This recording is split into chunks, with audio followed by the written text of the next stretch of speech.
জনগণের কাছে? আমি মোহাম্মদ ফয়সাল, বাংলাদেশ খেলাফত মজলিসের মামুনুল হক সাহেবের দলের কেন্দ্রীয় সাংগঠনিক সম্পাদক।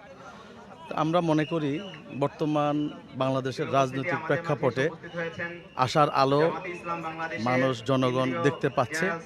দীর্ঘদিন প্রত্যেকটা দলের যে আপনার দুর্নীতি, স্বেচ্ছাচারিতা এবং একদলীয় শাসনের যে একটা মনোভাব, যে দলে ক্ষমতা আসে সেখান থেকে বের হওয়ার আমরা একটা সুযোগ পেয়েছি।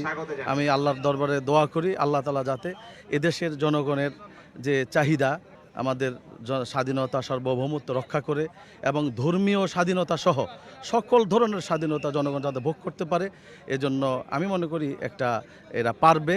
এদের ভিতরে উদ্যমতা রয়েছে। এরা 15 বছরের আমাদের উপরে চেপে থাকা যে জগৎ দখল পাথরের মতো যেটা ছিল সে সারাইতে পারছে ছাত্ররা। নাহিদ ভাই সহ, হাসনাত সহ, সার্জিস সহ সকলকে ধন্যবাদ জানাই। আমরা রাজপথে একসাথে আন্দোলন করেছি, সংগ্রাম করেছি, জনগণের জন্য সংগ্রাম করতে চাই এবং রাষ্ট্র ধর্ম ইসলাম সহ সকল ধর্মের সকলের স্বাধীনতা সার্বভৌমত্ব এবং অধিকার যাতে ক্ষুণ্ণ না হয় সেজন্য আমরা সকলের কাছে আমি আবেদন জানাবো। আমরা মনে করি এটা ভালো, আমাদের দেশের জন্য ভালো এবং ভালো একটা দিক আমরা রাজনৈতিক দিক লক্ষ্য করছি। দর্শক শুনছিলেন যে এই বর্তমান প্রেক্ষাপটে, সেই প্রেক্ষাপটে